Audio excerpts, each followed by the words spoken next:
Une vérité plus âgée que tous les âges.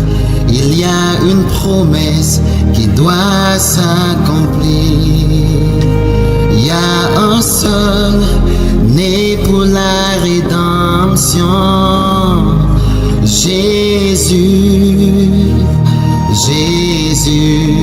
Il y a une lumière qui submerge toutes les ténèbres. Il y a un royaume qui règne à jamais. Il y a liberté de toutes les chaînes qui nous lient. Jésus, Jésus. Qui marche sur les eaux, qui parle à la mer, qui se tient dans le feu à mes côtés, qui rugit comme lion, Seigneur comme agneau, qui porte ma guérison en lui. Jésus, Jésus, Jésus. Jésus. Il y a un nom que j'appelle en temps de problème. Il y a une chanson qui me réconforte. Il y a une voix qui calme toutes les tempêtes. Jésus, Jésus. Qui marche sur les eaux, qui parle à la mer, qui se tient dans le feu à mes côtés, qui rugit comme lion, Seigneur comme agneau, qui porte ma guérison en lui. C'est Jésus, car il n'y a personne comme toi. Il n'y a personne comme toi. Jésus, Jésus.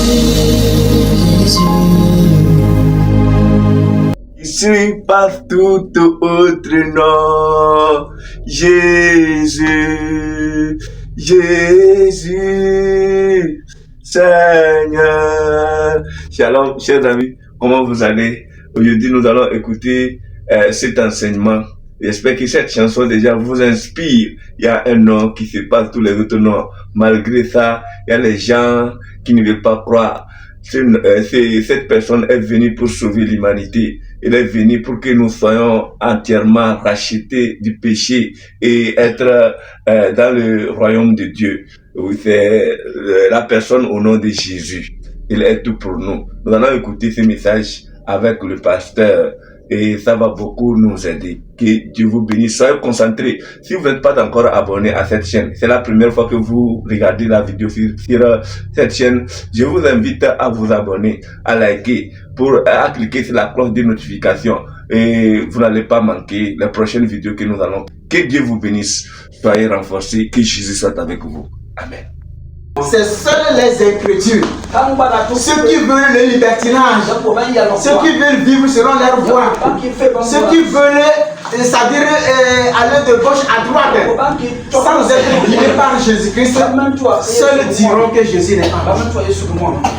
La Bible dit qu'il est la lumière du monde et qu'il ne veut pas recevoir la lumière du monde.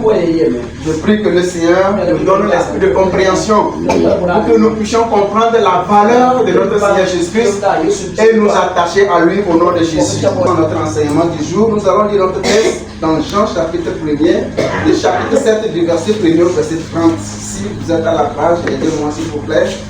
Jean chapitre 7 du premier verset 30. Jean chapitre 7 premier verset 30 s'il vous plaît. Jean chapitre 7 verset 1. Après cela, Jésus parcourait la Galilée, car il ne voulait pas séjourner en Judée, parce que les Juifs cherchaient à le faire mourir. Or, la fête des Juifs, la fête des tabernacles était proche. Et ses frères lui dirent, pars d'ici et va en Judée afin que tes disciples voient aussi les œuvres que tu fais. Personne n'agit en secret lorsqu'il désire paraître. Si tu fais ces choses, montre toi-même au monde. Car ses frères non plus ne croient pas en lui. Jésus leur dit, mon temps n'est pas encore venu. Et personne ne mit la main sur lui parce que son heure n'était pas encore venue. Amen. Que le Seigneur te bénisse au nom de Jésus-Christ. Donc, dans les enseignements passés, nous avons appris que notre Seigneur Jésus-Christ est Dieu. Les preuves étaient là que réellement il était Dieu. Parce qu'en lui s'accomplissaient les signes, les miracles et les prodiges qui confirmaient que Dieu agissait au travers de lui. Et nous ne sommes pas sans savoir que souvent ceux qui font du bien sont toujours critiqués. Ils sont critiqués pourquoi?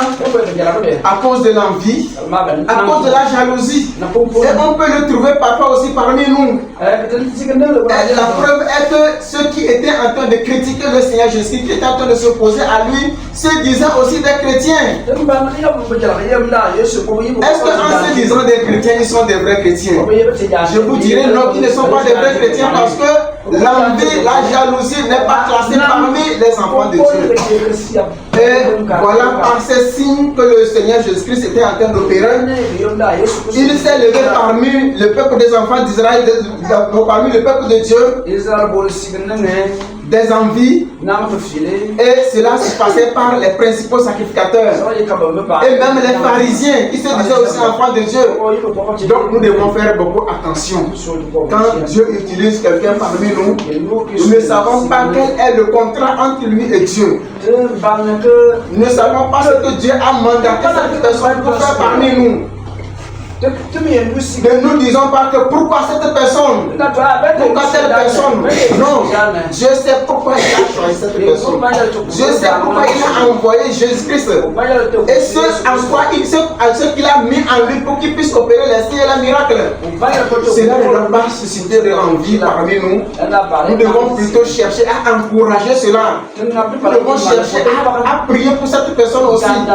Mais nous voyons ici le contraire. Par les principaux sacrificateurs et les pharisiens qui étaient envieux. Et ils ne se sont pas arrêtés à cela. Ils ont développé l'envie là jusqu'à aller persécuter le Seigneur Jésus-Christ. Je prie que Dieu puisse nous aider au nom de Jésus-Christ. Donc nous devons faire beaucoup attention pour que cela ne se trouve pas parmi nous au nom de Jésus-Christ. Ils ne se sont pas arrêtés cela, même jusqu'à ce qu'ils soient allés même planifier pour faire quoi? Pour faire mourir le Seigneur Jésus-Christ. Avant son temps, parce que Dieu avait fixé un temps à laquelle Jésus devait mourir pour le péché.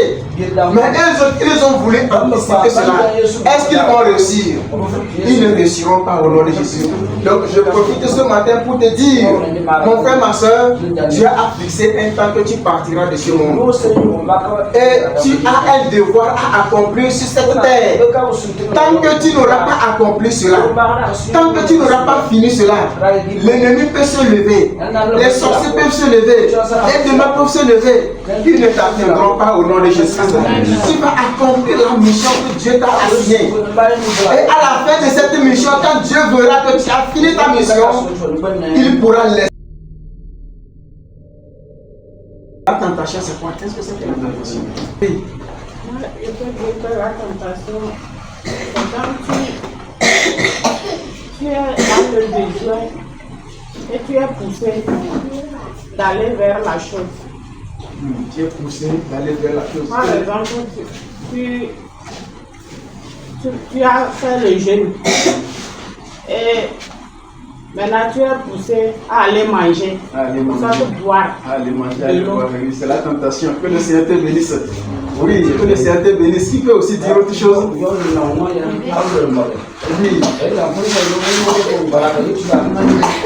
Je vais vous aller donner votre version.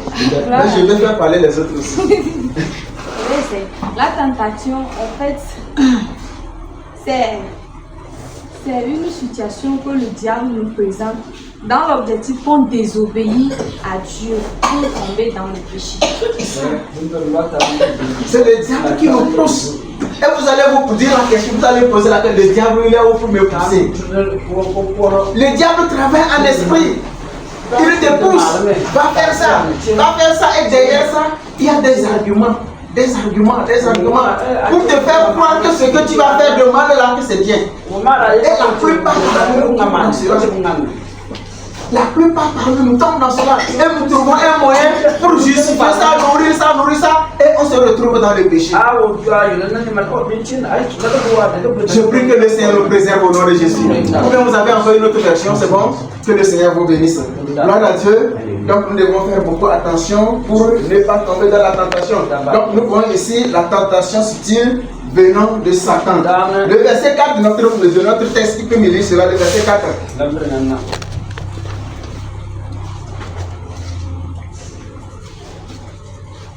Le verset 4. Amen. Personne n'agit en secret lorsqu'il désire paraître. Si tu fais cette chose, montre-toi toi-même au monde. Amen. Gloire à Dieu. Donc vous voyez qui était en train de parler au Seigneur Jésus-Christ. C'est ses proches, c'est les membres de sa famille qui étaient en train de le susciter parce que le Seigneur opérait des signes et des miracles. Et il les poussait. Va te montrer. Va faire ça parmi les gens. Va faire cela. Est-ce que cela venait de Dieu? Cela ne venait pas de Dieu. Gloire à Dieu. Cela ne venait pas de Dieu. Ils étaient en train de le pousser. Donc, c'est pour vous dire que ton proche, celui qui a près de toi, peut te pousser à tomber dans la tentation. Il peut t'encourager. Il peut te pousser à te dire des choses pour t'encourager à aller tomber dans la tentation. Mais nous louons le Seigneur pour le Seigneur Jésus-Christ, qui a été tenté à plusieurs reprises, qui avait l'esprit de discernement, qui savait que ce que l'on le pousse à faire, que ce soit le diable, que ce soit un membre de la famille, qui le pousse à faire, et qui est contrairement à la volonté de Dieu, Jésus n'a jamais obéi à cela. À quoi est-ce que tu as obéi? Tu obéis. On te dit que tu es chrétien, non? Va faire ça. Va faire ça. Est-ce que c'est la volonté de Dieu? Est-ce que ça va le plan de Dieu? Est-ce que ça va le programme de Dieu? Si cela n'est pas dans le programme de Dieu, je te prierai de te débarrasser et le Seigneur serait avec toi au nom de Jésus-Christ. Donc leur objectif était de pousser le Seigneur Jésus-Christ à tomber dans la tentation. Donc nous devons faire beaucoup attention. Nous devons essayer de nous méfier. Lorsque nous sommes poussés à tomber dans la tentation, le Seigneur nous aidera au nom de Jésus-Christ. Tous ceux qui annoncent plutôt la parole de Dieu seront toujours haïs. Par exemple, le Seigneur Jésus-Christ, qui prêchait l'évangile, il faisait du bien, il guérissait les malades. Mais dans tout cela, il y avait toujours de la haine. Il y avait des gens qui étaient contre. Et nous devons prier le Seigneur de nous donner la sagesse divine pour que nous puissions éviter beaucoup de choses. Sans cela, nous allons nous retrouver dans des choses que nous allons nous-mêmes regretter. Mais Dieu serait avec nous et il nous aidera au nom de Jésus-Christ. Le point suivant va nous parler de l'identification à Christ dans un monde pécheur. L'identification de Christ dans un monde pécheur. Du verset 11 au verset 13, s'il vous plaît. Du verset 11 au verset 13.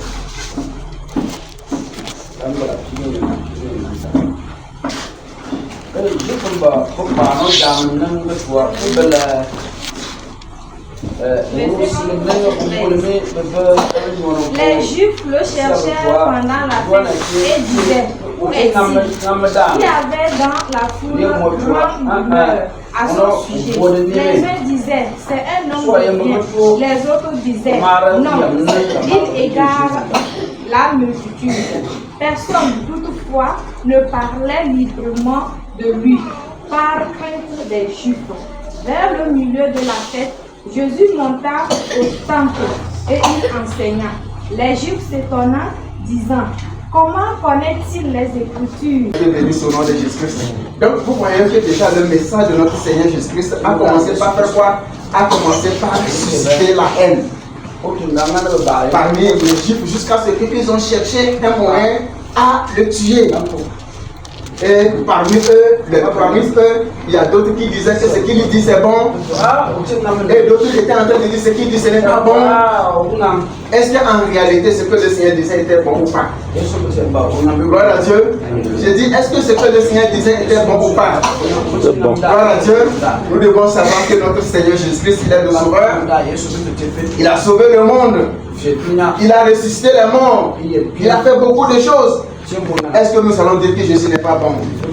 Jésus est bon par la grâce de Dieu. Et il serait bon pour toi, il serait bon pour moi au nom de Jésus-Christ.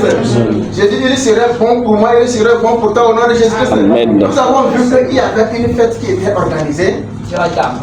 Et on a invité, on a demandé au Seigneur d'aller. Normalement il devait aller, mais il a fait signifier qu'il ne devait pas aller. Mais après que tout le monde était là, il était arrivé. Mais il avait dit qu'il ne devait pas arriver. Comment est-ce que nous pouvons comprendre cela? On va se poser la question, pourquoi il a dit qu'il ne va pas arriver? Mais après il était arrivé. Nous devons comprendre que cela a été le plan de Dieu. Et ce plan a amené le Seigneur Jésus-Christ à pouvoir faire ce qu'il devait faire. C'est-à-dire prêcher l'évangile. Et prêcher l'évangile. Et quand il a prêché l'évangile, vous voyez dans la suite, vous allez voir que les gens ont commencé par se poser la question d'où lui vient la sagesse. Il n'a pas fait il n'a pas été à l'école. Est-ce qu'il connaissait d'où lui vient cette sagesse? Étant réellement enfant de Dieu de nouveau, sanctifié, rempli du Saint-Esprit, nous n'avons pas besoin d'aller à l'école. C'est-à-dire aller et faire de longues études avant de venir pour enseigner la parole de Dieu. Mais quand nous sommes inspirés de Dieu, quand nous sommes communiqués par Dieu et nous transmettons cela, nous n'avons pas besoin d'avoir un niveau élevé. Quand je suis arrivé à Sotoua, ma première année, il y avait un frère. C'est comme ce que MMI n'a pas mis. Et quand il sort pour diriger la prière, mais si tu ne fais pas attention, il sera en train de diriger la prière, tu seras en train de rire. Comme on avait l'habitude de dire à l'école, il cassait les pieds de Senghor.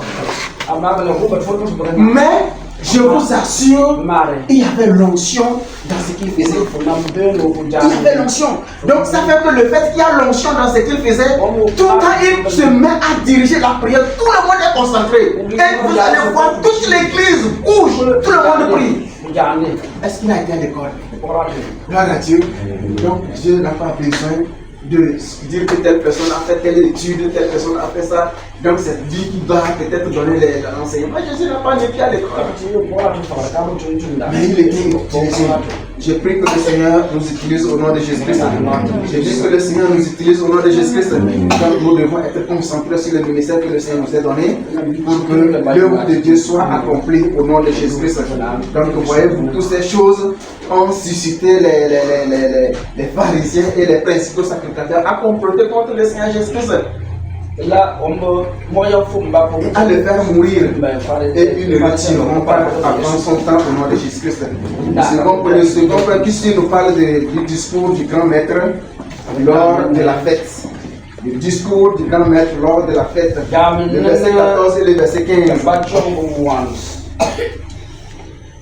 Le verset 14 et le verset 15. Verset 14. Vers le milieu de la fête, Jésus monta au temple et il enseignait. Les Juifs s'étonnaient, disant: comment connaît-il les Écritures, lui qui n'a point étudié? Donc, lui qui n'a point étudié, comment le message que le Seigneur était en train de relater, il y avait l'onction. Il y a des choses même qu'il comprenait, qu'ils n'ont jamais compris. Il a développé beaucoup de choses. Gloire à Dieu.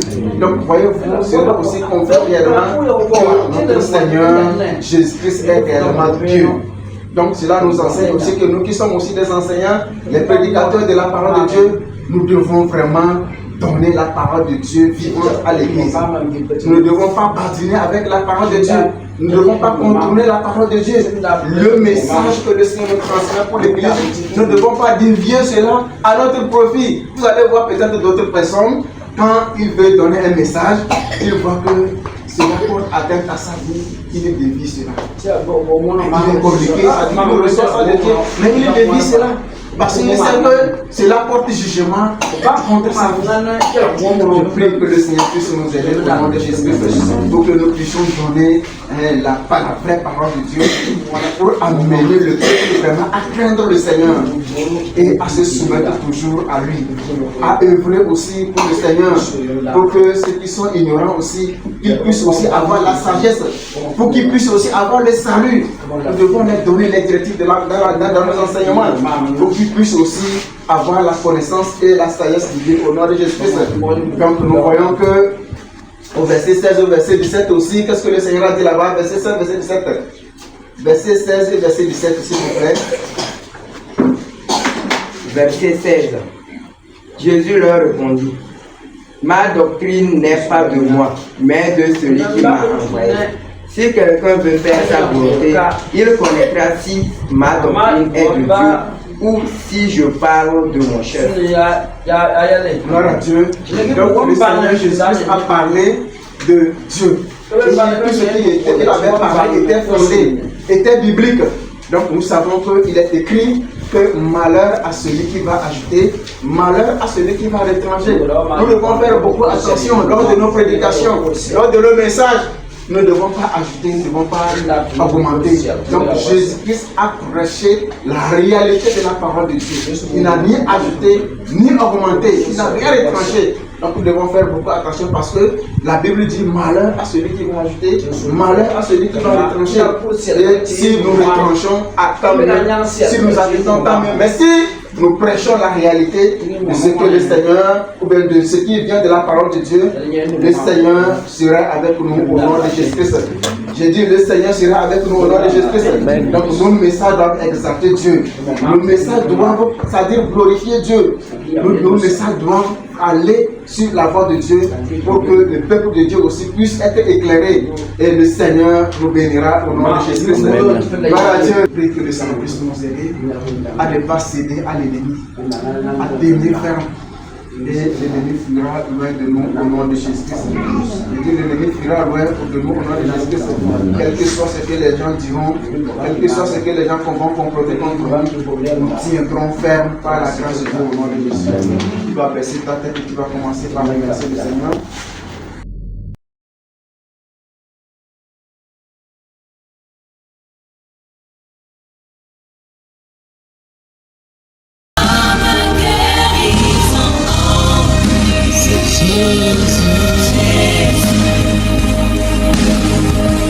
Il n'y a personne comme toi.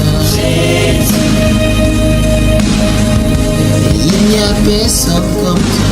Jésus, Jésus.